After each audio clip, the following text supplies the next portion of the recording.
선순위 임차인이 무상거주 확인서를 제출한 경우는 제목이 이건데, 우리가 경매를 하다 보면은 무상거주 확인서 제출 요런 문구들이 많이 있거든요. 가끔씩 있죠. 가끔씩 있으면 저게 뭔 얘기일까, 뭔 얘기인데 이렇게 나와 있을까라는 생각이 들어요. 선순위 임차인이 있는 경우에 한번 판시를 볼게요. 판시 보면은 임차인이 작성한 무상임대차 확인서에서 비롯된 매수인의 신뢰가 매각 절차에 반영된 경우 임차인이 매수인의 건물 인도 청구에 대하여 대항력 있는 임대차를 주장하여 임차 보증금 반환과 동시 이행에 항변하는 것이 허용되는지 여부.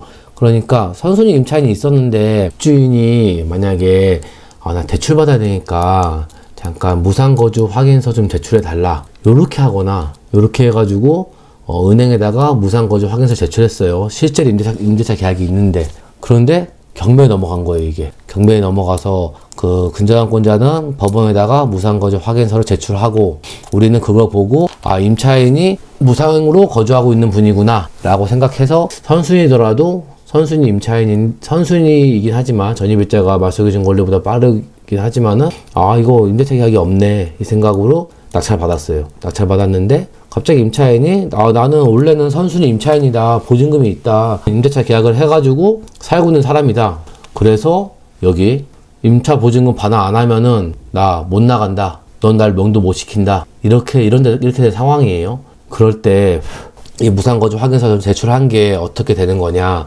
법원에서는 이 무상거주 확인서를 제출을 하면은 비록 진짜 선순위 임차인이라고 하더라도 이 사람 명도할 수 있어요. 대항력 잃어버려요, 이 사람. 쉽게 이해하면은 대항력 잃어버리는 거고. 자, 한번 판결 요지 볼게요. 근저당권자가 담보로 제공된 건물에 대한 담보 가치를 조사할 당시, 우리 담보 요지 받을 때 은행에서 조사하잖아요. 그 당시에 대항력을 갖춘 임차인이 임대차 사실을 부인하고 건물에 관하여 임차인으로서의 권리를 주장하지 않겠다는 내용의 무상 임대차 확인서를 작성해 주었고, 이렇게 하면 안 되는 건데 사실 했죠. 그리고 그 후에 경매 절차에 무상 임대차 확인서가 제출되어 우리 매수인이 확인서의 내용을 신뢰해서 그 입찰 금액을 결정하는 것과 같이 임차인이 작성한 무상 임대차 확인서에서 비롯된 매수인의 신뢰가 매각 절차에 반영되었다고 볼 수 있는 사정이 존재하는 경우에는 비록 매각 물권 명세서 등에 건물에 대항력 있는 임대차 관계가 존재한다는 취지로 기재되었다 하더라도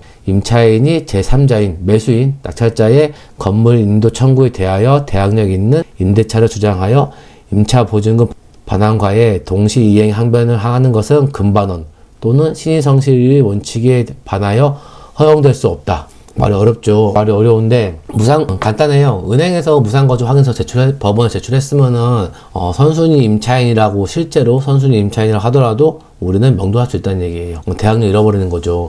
반대로 생각해보면은 만약에 내가 전세 살고 있는데 집주인이 자꾸 무상거주 확인서 한 장만 써줘, 부탁합니다, 이렇게 하면 절대 써주면 안 돼요. 절대 써주면 안 되는 거고, 우리가 입찰하는 입장에서는 무상거주 확인서 제출이라는 게 있네, 문구 송달 내역을 보니까, 아니면 매각 물권 명세서를 보니까, 그럼 뭐 이거는 전입일자가 말소기준 권리보다 빠르더라도, 그리고 그 사람이 설령 진짜 임차인이라고 하더라도 명도할 수 있구나, 저 사람은 큰일 났다, 대항력 잃겠네, 내가 낙찰 받아가지고 명도가 가능하겠구나, 이렇게 생각하시면 돼요.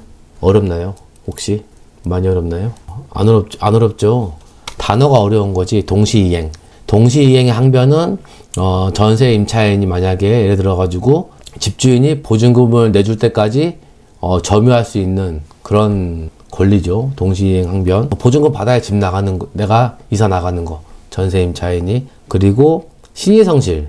신의성실은 저거죠. 내가 먼저 나는 무상 거주 확인서 제출해가지고 보증금이 없다고 얘기했죠. 얘기했는데 나중에 와가지고 내가 낙찰받아서 가니까 이렇게 나 진짜 보증금 있는 임차인이다라고 말을 바꾸는 거, 이거 안 된다는 거예요. 말 바꾸면 안 된다는 거예요. 그리고 우리 상원 씨가 근데 일반적으로 저희 낙찰자들이 무상거주 확인서 제출했는지 여부를 알기엔 어렵지 않나요? 매각 명세서에 해당 내용이 작성되어 있지 않는 한, 요거 그 문건 송달 내역, 문건 접수 내역이 있잖아요. 예, 근저당권자가 만약 예를 들어가지고 뭐 아무 사건 봐가지고 여기서 문건 송달 내역 보면은 이 문건 처리 내역 있잖아요. 여기에 나와 있어요. 무상거주 확인서 제출, 배제 신청서 제출, 이런 식으로 나와 있습니다. 나와 있고, 여기 문건, 처리 내역, 송달 내역 보시면 나와 있어요, 상원씨. 그리고 매각 물건 명세서에도 나와 있는 경우가 있죠. 그래서, 요거는, 알 수 있는 거예요, 그냥. 네, 거기 나와 있는 거고. 근데 만약에 내가, 사건을 가서 무상거주 확인서가 있다는 사실은 알아. 아는데, 여기 보신 것처럼 매각 절차에 반영된 경우란 게 무슨 얘기냐면은 법원에 접수가 돼야 돼요. 나는 알고 있는데, 내가 은행이랑 어떻게 통화해가지고 무상거주 확인서 있다는 거를 알게 됐는데 그 무상거주 확인서가 법원에 제출이 안 됐어요. 그러면은 입찰하면 안 돼요. 그럼 명도 못 할 수도 있어요. 그러면 이 판례는 뭐냐면은 그 무상거주 확인서가 법원 절차, 경매 절차에 반영된 거예요. 반영된 거. 법원에 문건 송달 내역이든 아니면 매각 물건 명세서든 나와 있어야 돼요. 둘 중 하나에 꼭 나와 있어야지 되는 거고, 그게 안 나와 있다 그러면은 그 판례는 적용이 안 될 수가 있어요. 어떻게 보면 좀 조심해야 되는 내용입니다. 자, 그럼 오늘 알아본 거는 선순위 임차인이라고 이제 말을 했는데, 선순위 임차인이 무상거주 확인서를 제출한 경우, 나중에 우리는 그걸 믿고서 경매 절차에 이제 참여했는데, 그걸 낙찰받았는데, 이 선순위 임차인이 나중에 나는 실제로 무상거주하는 사람이 아니고 보증금이 있는 임대차 계약을 한 선순위 임차인이다. 그래서 보증금 내주기 전까지는 이사 못 나간다. 이렇게 얘기하면은 그 사람은 우리가 명도할 수 있다는 얘기예요. 간단하게 무상거주 확인서에 대해서 알아봤습니다. 따봉 부탁드려요.